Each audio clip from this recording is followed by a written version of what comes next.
And we're live.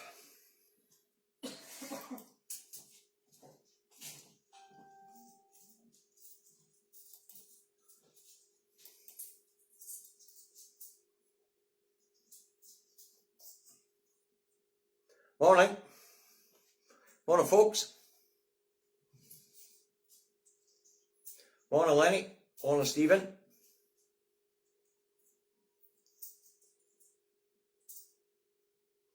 Morning, Ian. Mary, Marlene, Mark, Kirsty. Morning, John, Tricia, Sandra. Figures are climbing nicely. Here we go. Susie, Alex. Morning, Ewan. Morning, Mark. Morning, Austin. Nearly there. Morning, Donald. Morning, Ian. Morning, John. Morning, William. Sorry, is that you, Ian? That new one. Morning, Margaret. Morning, Ellie. Morning, Robert. Good morning, Edith. Nice to see you. Morning, Fiona. Are you away, sweetheart? Oh, good morning, Sarah. I have to say good morning to Madam Director, even though she's standing at the end of the table, man. Right, that's 100 of you on board. So, let's get this broadcast underway. It's Indytruck Davy out the truck and at home in his office in Salisbury, North Lanarkshire, where it is 9 degrees and rain coming. Madam Director's at the end of the table trying to pick me off again, folks. Fortunately, she's no exposing herself. Angela Rayner style. We'll be staying away from the Angela Rayner story. I covered it yesterday. Although I see the MSM are still using it as a distraction this morning. Okay. Anyway, that's the weather forecast for Salisbury, North Lanarkshire. If you want to know what the weather's like where you are, look at the bloody Monday. Alright, so let's get this news review underway. Okay, the latest COVID figures are as follows. 2,196 new cases detected between Sunday and Monday. 1,600 people are in hospital, of which 22 are in the intensive care units. There were no deaths registered from Sunday to Monday, but the registry offices are closed over the weekend. The Office for National Statistics tell us 1 in 19 Scots citizens currently have the virus, and that is roughly 280,000 people, or 5.4% of the population. Alright, so that's the latest COVID figures. Right, moving on. Monday started with two main themes in the rags. The cost of living crisis and Emmanuel Macron wins the French election. Alright. On the cost of living crisis, new polling shows 6 out of 10 people in the UK struggled with their bills in March, which is before the cost of before the electricity rises come in, with 5.3 million people UK-wide struggling to heat or eat. In other words, they can't both heat their home and eat. Alright. As to Macron's win in the French election, Europe sighs a collective sigh of relief. There has been a rise of the right wing across Europe lately, but it seems to be on the decline again, alright? Right, let's move on. Monday started here in Scotland on a row between the lawyers and the Scottish Government. Okay, so lawyers in Scotland to boycott handling domestic abuse cases in Scotland. The move comes as an escalation of a long-running dispute with the Scottish Government over legal fees. Right, the campaigners have warned that delays processing and calling domestic abuse cases puts people at risk, those who are suffering domestic violence. Right, now the lawyers want a 50% rise in the fees for handling domestic abuse cases, and the Scottish Government says they don't have the budget to cover such a rise. Now, as a Davy says here, right, the Scottish Government is correct. Now, out of all the money that's produced by the courts through fines, alright, only 10% of that stays in Scotland. The rest goes to the Treasury in England, alright. Now, 35,000 fines were issued in 2021, and the collection rate remains steady at 86% for the sheriff courts and 85% for the district courts. Now, 7.2 million of unclaimed fines for the sheriff courts and 6.8 million unclaimed, unpaid fines for the district courts. Alright, now at 86% and 85%, if let's just say that it's 7.2 million for roughly 15%, multiply that up, and it's quite clear that the Scottish courts are, just the sheriff and the district courts, are raising over £100 million a year in fines. But only 10% of that comes back to Scotland to help run the courts.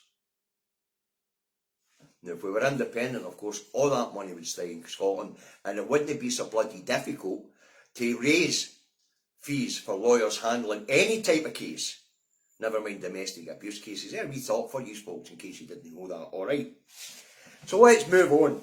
Monday, the First Minister is campaigning in the North East, and while she's there, she stops by the Scottish Trade Union Congress in Aberdeen.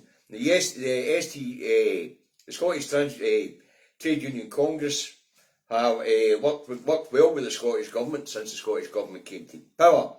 And as reported recently, the Scottish Trade Union Congress says that there must be an independence referendum. Democracy must be served.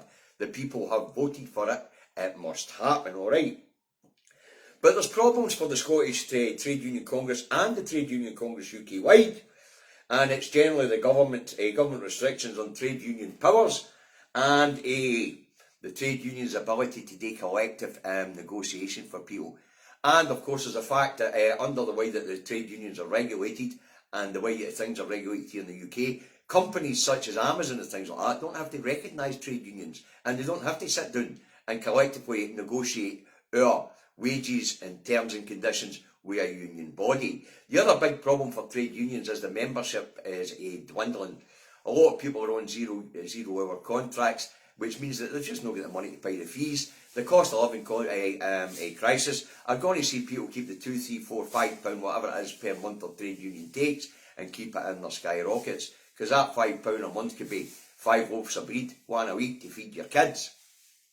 So the trade unions have been severely weakened in the UK and in Scotland. Because if we look back in time, if we had a situation like we have at the moment, then the trade unions and a strong Labour Party, which we no longer have either, would by now have organised general strikes to bring this bloody government down. But that's not what's happening, alright. So the First Minister drops by the Trade Union Congress, Scottish Trade Union Congress, who are having a conference at the moment in Aberdeen. Right, moving on, Monday. And 700,000 Scottish homes have still to fill in the census. They have until the 1st of May to complete the census or face a £1,000 fine. Alright, now if you have not completed the census, please do. Right, now probably the 700,000 homes, there'll be a lot of elderly people who used to get their census on a piece of paper, and there'll be those who can't afford internet connections, because let's face it, the poorest among us can't. But you can still get a paper issue if you don't know how to fill it out online, and you can get that paper issue of the census sent to you by phoning 0800 030 8308. Alright, that's a public service announcement. Get your census filled out. I'll repeat that number for those of you who can't complete it online, or don't know how to complete it online, and you can phone for a paper issue. Alright, so the number is 0800 030 8308. If you're having a problem with the online census, you can still there's still time, well, not really, but you can have a go at getting it. And as long as you've asked them for it prior to the 1st of May, I'm sure it'll be accepted. In the circumstances, I think the Scottish Government should maybe extend the deadline a wee bit. And what's interesting is, in general, and when I was looking at this, in the last census in 2011, 96% of households actually filled the census out, and only 5 were referred to the courts to be fined, which isn't bad. And out of that 5, 4 were dropped and only 1 fine was issued. Okie dokie, but it's important that you fill out the census, folks. It really is. Right, moving on, Monday. And driverless buses are to be trialled, or a trial gets underway on driverless buses on a 14-mile route between Fife and Edinburgh. Now, a driver will be on the buses, if there are any passengers at this point in time, for safety reasons. Now, there's a Davy says here. Davy says, I don't like it. I don't like it. It's a bit like a self-checkouts at supermarkets. Davy doesn't use self-checkouts at supermarkets for two reasons. One, it's depriving people of employment, and two, machines don't pay bloody tax or national insurance. So, big companies make profit. Wee Mrs McGlumford loses her job, and the Exchequer and loses out on revenues, which means that public services suffer. Now, driverless buses and driverless trucks and driverless vehicles are coming. But it means people like me and the bus driver, and taxi drivers as well, we will be obsolete. So look 10 or 15 years down the line, which at Davy's age doesn't really matter, but for young people coming into the industry we're in, then they aren't going to have, there isn't going to be any truck driving jobs, bus driving jobs or taxi driving jobs in the future. Okie dokie. So, Davy's no keen, but you can debate that one amongst yourselves. So, right, moving on, Monday. And the US, once again, warns the UK that it's absolutely no prospect of a trade deal, while the criminal cabal threatens peace in Northern Ireland. Alright, America's top negotiator, Christine Tia, made the statement to the UK, to her UK counterpart in Aberdeen yesterday, while holding informal talks with the UK counterpart, which is Anne-Marie Trevelyan. Now, the informal talks will continue in London today, but as I say, they've already made it clear there won't be a trade deal, because Bojo's talking about introducing a bill which would allow UK ministers to set aside NI protocols at will, and that, of course, raises the ugly danger of a hard border on the island of Ireland. So the US have just told the UK, tough, suck it up, Brexit buttercups. See you later, Madam Director. Suck it up, Brexit buttercup. So Brexit is an unmitigated disaster, and it's not going to get any better any soon, and it would appear the Americans are no right to Bojo's rescue the way he thought he was when he pushed for Brexit while Trump was in the White House. Alright, so no trade deal with America. That's the UK being told. Right, moving on, Monday, back here in Scotland, and a 69-year-old man to face trial for threatening social media and emails to the First Minister. Mr Curtis from Banffshire faces charges of attacking a sheriff with a 6-year-old Philip Mitchell at a car park in Banff on the 29th of June 2021. Mr Curtis is pleading not guilty to both charges. Mr Mitchell entered no plea. The trial will start Lord Doherty has set the trial for 9th of January 2023, but it sounds like this Mr Curtis is a bit of an unsavoury character. But we need more grown-up discourse in our politics. Threatening politicians, making misogynist and sexist remarks is not on. If you can't debate civilly, stay out the bloody debate. Alright. Moving on, Monday. And the lawyer who represented Mr Salmon during his trial for sexual assault has been found guilty of professional misconduct by the Legal Complaints Commission and the Faculty of Advocates. Okay. It comes after Gordon Jackson QC was recorded discussing the case on a train between Glasgow and Edinburgh. Rape Crisis Scotland, who lodged the complaint on behalf of those who made complaints against Mr Salmon, wants Mr Jackson QC stripped of his rights to practice as a QC. Right? Mr Jackson quit as the Dean of the Faculty of Advocates. The announcement was made earlier this month. Mr Jackson awaits his punishment from the Faculty Advocates and the Complaints Commission. Alright. Now, I must make this clear and say again, Mr Jackson and Mr Jackson, who represented Mr Salmon, actually made sure that justice was done, and Mr. Salmond was cleared on 12 charges and not proven on another. Alright, so just to make that clear, Mr. Salmond was found innocent of all charges. Okay, right, moving on. Monday, Elon Musk buys Twitter for $44 billion. I'm not going to say much more about that. What I will tell you is I'll be shutting my Twitter account.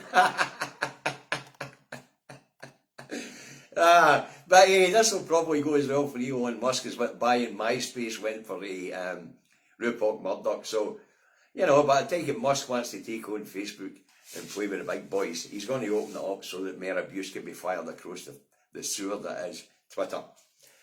Right, moving on. Monday, Northern Ireland, a protocol challenge set for the Supreme Court. The action was brought by the traditional unionist voice, led by Jim Allister. Now, the action failed in the Northern Irish High Court and the Court of Appeal, but the Court of Appeal gave leave to go to the Supreme Court, as it said that some of the arguments had legal merit. Okay, now the TUV claimed that the NI protocol breaks the Act of Union with Northern Ireland and the Northern Ireland Act. Alright, now they say it changes Northern Ireland's constitutional position within the United Kingdom. Now, will the Supreme Court uphold this?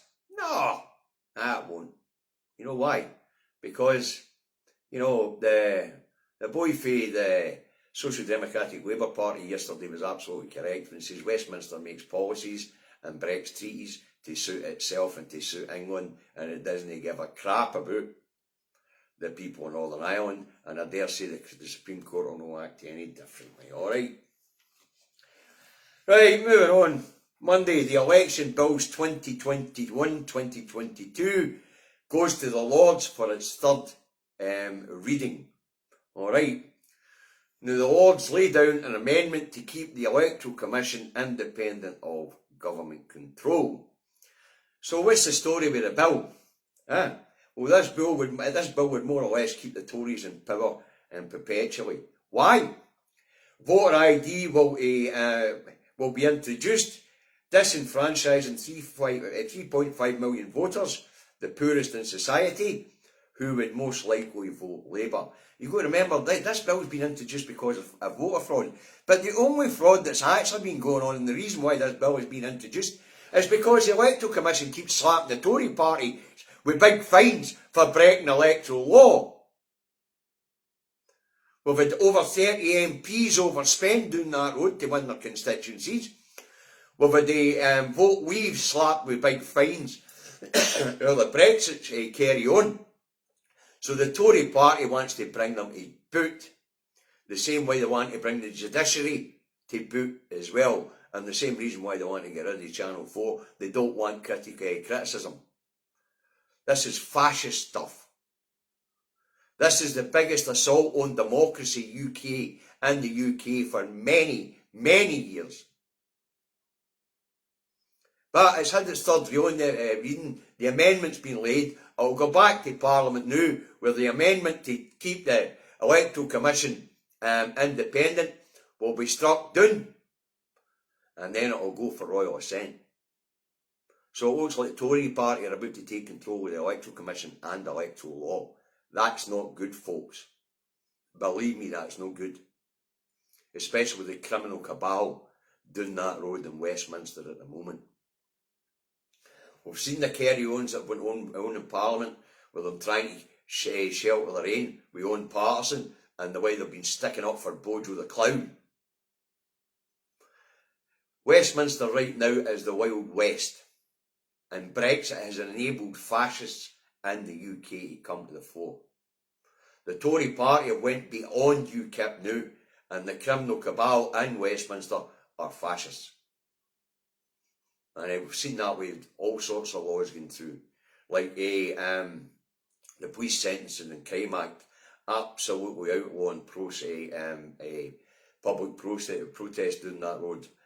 We've also seen it with the Covert Human Sources Bill, which allows officers of the government to break the law in the course of their duties if it's in the interest of national security or financial security of the UK. And of course, in that Human Sources Bill, Intelligence and a Covert Human Sources Bill, it allows them to recruit your children to spy on you. Wow! And then we've got the Internal Market Bill, allowing them to break acts which have been agreed between the devolved administrations and the Westminster Parliament. And then the NI Bill, the NI protocols they intend to bypass, and we've seen them intend to break international treaties such as the Withdrawal Treaty from the EU and the international financial treaties. You know, they're a bunch of criminals and a bunch of fascists, and they'll do absolute end to stay in power. And this one's a real worry, folks, a real worry. All right, but it looks like it's going to pass. Okay, Monday. Let's look at developments in the conflict in the Ukraine. Okay, UN Chief Antonio Guterres to meet Russian Foreign Minister Sergei Lavrov. Lavrov tells the UN chief there is a risk of a wider war. In other words, the Russians are threatening to expand the war. They're talking about World War III here. Now, Ukrainian Foreign Minister Dmytro Kuleba says Russia's just trying to scare the world out of supporting the Ukraine. Here in Scotland, we're going to have to take a different view, but we'll get there. US Defence Secretary Lloyd Austin says he wants to see Russia weakened to the point where it could never invade another country. The Americans pledged another $115 million in arms and aid, and this leads to the ambassador for Russia in America to register a complaint with the White House. All right, so relationships between the West and Russia are starting to deteriorate. And of course, as we know, that's not good for us here in Scotland, because Putin's made it clear if he's going to dare strike a nuclear strike, then this will be the target. If this war escalates, we are sitting bloody ducks. And it would appear that idiots in America have given no thought to the people of Scotland, as well as the idiots in Westminster giving no thought to the people of Scotland. This sort of escalation is no good. I've said this before. Pile money into the Ukraine and let them go in the international market and buy what they need. But piling weapons in, that's direct intervention. And that could be seen as an escalation by the Russians. And the other thing about this bloody statement for the idiot US Defence Secretary means that Putin can actually turn to the Russian people who might be turning on him and say, told you the West want to destroy Russia. Because the US Defence Secretary's just bloody well said it. Overnight, the development has not been good. Anyway, the US Defence Secretary made the statement on the Ukraine-Polish border after there had been a secret meeting with Zelensky in Kyiv, and they were on their way back out of the Ukraine again. This is not a good development, folks. Not a good development at all. And it's a worry for us people living here in Scotland. Okay. Right, let's move on to Smalling, what the papers have to say. Rather than read it out of the book, I'll stick it up because it's easier if it's up on the screen. Alright, let's see what the papers have to say this morning. Scottish paper, planning row, murder link and animal cruelty. Alright, now the Scottish Daily Fail has new twist and hunt for banker's gun killer. And this is the story of Alistair Wilson, banker that was shot up in the north. And it's now being speculated that he was shot because he objected to a development at a nearby hotel, who wanted to put in decking or something like that. And this guy complained. He was a bank manager up there, and he complained. He put a submission into local council saying that the hotel the Telidor had increased noise and litter in the area, and he objected to it. So the speculation is that this killing is linked to that. So I wonder what the hotel owners have got to say about that. Okay, let's see what the Metro has. The Metro has decking round murder link, same story. The Record has worst cruelty ever seen. And a man who made videos of his dogs tearing apart foxes and badgers appears in court and admits to several charges of animal cruelty. Alright. And the Daily Telegraph has children's hepatitis outbreak linked to lockdown, and Partygate can't distract Labour from cost of living crisis, Shadow Cabinet tells Starmer. And apparently Russian performers can take to the stage at the proms if they oppose Putin. Wow. Now, the Eye has check if you can claim benefits, Britain's told. UK government launches a public campaign urging people to check if they are eligible to claim benefits to help with the cost of living crisis. Estimated 850,000 older Britons have not claimed pension credit, worth up to 3,300 a year, while 1.3 million families are eligible for tax-free childcare up to 2,000 a year. This will be all English stuff. Boris has asked his cabinet to come up with ways of easing crisis without resorting to borrowing, but critics say he is completely out of ideas. Alright, Times has passport shambles put millions of summer holidays at risk. Who the hell can afford a summer holiday, for Christ's sake? And tax rises on agenda to pay for care in Scotland. More than 5,000 people waiting to be assessed. So apparently there's going to be tax rises. I thought we just had the bloody budget. The Herald had ex-footballers to undergo scans in world's first dementia study. And this is all about footballers who used to header heavy leather balls, developing dementia. Alright. The Scotsman has Salmon's lawyer guilty of professional misconduct over train comments. And Sturgeon, men must change to rid politics of sexism. The Looney Rag, the Daily Express has new bank holiday to honour the Queen. Apparently they're talking about making it an annual event. The National has TV historian Oliver's rant sparked anger. Author of Slavery report that riled Arts Unionist bemoans misrepresentation, and top historian Divine calls for changes to media culture that ignores experts. Absolutely correct. And I noticed yesterday on Good Morning Britain, when I was looking back, the minister put up for the government yesterday was talking a lot of crap about fastest growing economy. No, it's not. It's the second worst, only Russia's behind us. More people in work now prior to the pandemic. No, it's not. We're still not back to pre-pandemic levels.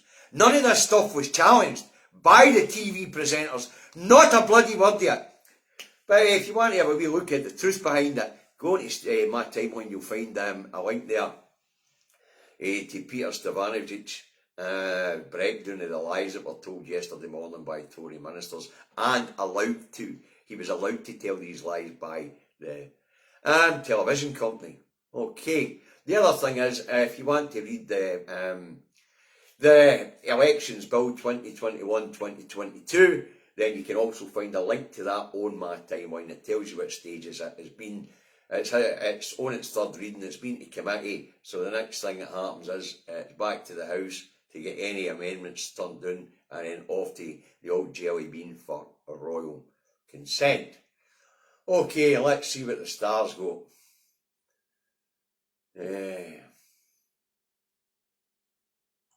And the star has, you've got a bit of time, but before you panic, but invasion of the very hungry but very, very slow caterpillars. Toxic pests are on the march at the rate of 5 miles a year. So it would appear the boffins at the Star have done it again. Apparently there is a poisonous caterpillar on the loose in the UK, and it's eating your cabbages at a rate of 5 mile a year. The star's brilliant. Absolutely brilliant. Right, folks, that's what I've got for you today. I hope you found it entertaining, and I hope you found it informative. And in some of the comments on the wee thing I put up before I started about how nervous I get before I press the go button, I do actually, folks, believe it or not, I get a wee bit nervous before I start, but I guess that's just the way it is.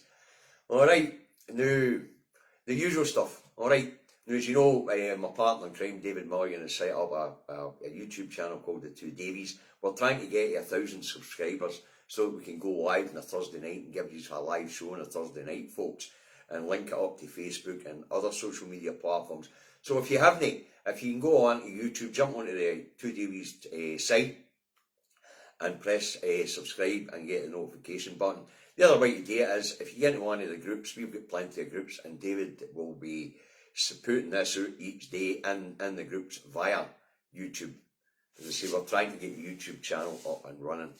Alright, any revenues made for the YouTube channel will go back into the campaign. Right. Okay, now, support the independent media, as you know, Broadcasting Scotland, Indie Live, Caledon Media. You know the stuff. I've been rapping this stuff for the last year and a half, you know. So, support them. Okay. And of course, when it comes to the cause of Scottish independence, partisan politics in your pockets, keep your eyes on the prize. Learn your how you gonies, get out there and win hearts and minds. Health messaging, things are looking better, although we have to say that the testing regime has been run down, so we don't really know the truth of it. But at this point in time, they're still quite prevalent in the community. 1 in 19 have got it. So face coverings in enclosed public spaces, clean hands and surfaces regularly. When it comes to social distancing, use your napper. And if you've still got tests, keep testing. And if you can afford to get a test once a week, keep testing. And of course, submit your test results to NHS Scotland so that we can actually measure well how much COVID's in the community. Right, thank you very much for tuning in today, folks. I'm very pleased to see that the view levels are still quite high on Facebook. 2,500 people watched it yesterday, so that's not bad. And of course, if you like what I do, folks, share it. As you know, I don't share it myself. Look after yourselves, have a nice day. I'll be back today tomorrow. Oh, and I'll be in a truck tomorrow.